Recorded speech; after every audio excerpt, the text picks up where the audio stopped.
Hello 啊，我係柳啊，帶你睇最真實工地嘅。咁今日咧，我哋係過易翠園呢度嘅。咁你見到咧，易翠園呢度咧，我哋已經係牆身做咗牆鋪，而家喺度做緊天花吊頂啊。咁地磚咧已經係鋪晒㗎啦，因為佢係毛坯房啊嘛，所以而家就係做緊第三步驟嘅內容，就係第一部分咧就係做水電啦，第二部分做貼磚，第三部分做天花嘅。咁呢度要開始做天花啦。咁你見到我哋天花已經做咗圓弧嘅造型，又係頂上嚟，嗱，呢啲都係圓弧嚟嘅。咁呢個大圓弧咧做出嚟嘅景色咧，包括嗰個燈光效果咧，非常之靚仔嘅。咁睇後面嘅效果啦。咁入翻嚟咧，會見到我哋講緊廚房呢度嘅鋼磚咧已經貼咗㗎啦。嗱，入邊咧呢兩位空調酒管位、牆身嗰啲防水都做咗㗎啦，喺呢個位置。嗱，呢個廚房都相對比較大㗎啦。咁過翻嚟咧，會見到我哋嘅工具都喺度擺咗啦，因為今日而家係中午嘅休息，所以師傅冇開工，間做開工㗎。咁入翻嚟你見到嗱，呢啲走水廁所嘅鋪度走水大理石咧，就等一個大理石過嚟就鋪潛上去。咁牆身咧呢啲都已經貼晒㗎啦。入翻嚟你見到我哋走天花，咁我哋嘅空調管位咧，佢會排到出邊去。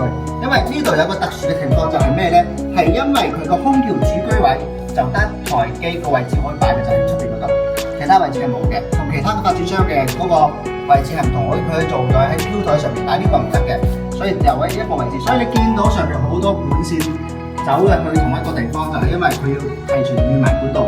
嗱，呢個係比較特殊嘅地方，呢個係易翠園嘅呢個發展商嘅安排。嗱，呢邊咧就係個衞生間啦，咁我哋咧就將佢原先嘅大嘅位置褪咗翻少少，佢原先係到呢邊嘅，咁我哋褪咗一個衣櫃嘅位置啦，咁過翻嚟呢個衞生間咧就縮細咗少少，咁啊多咗主人房多咗個衣櫃嘅，嗱，見到呢位，嗱我哋天花已經開始做緊㗎啦，嗱呢邊咧原先係喺呢邊嘅，咁我哋咧將佢褪咗過去，咁多咗呢個位置，係啦，咁呢邊咧就係個書房嚟㗎啦，呢個位置。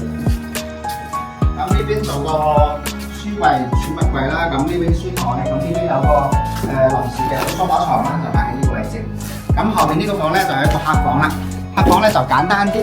咁我哋咧就會喺度擺個衣櫃，有個書台位，咁呢邊擺一張床喺度。嗱，呢度因為缺少幾塊磚嘅，不過已經送咗過嚟㗎啦，準備下個禮拜一就會將佢貼埋佢。咁期待我哋下一期再見啦，拜拜！再睇睇最後效果。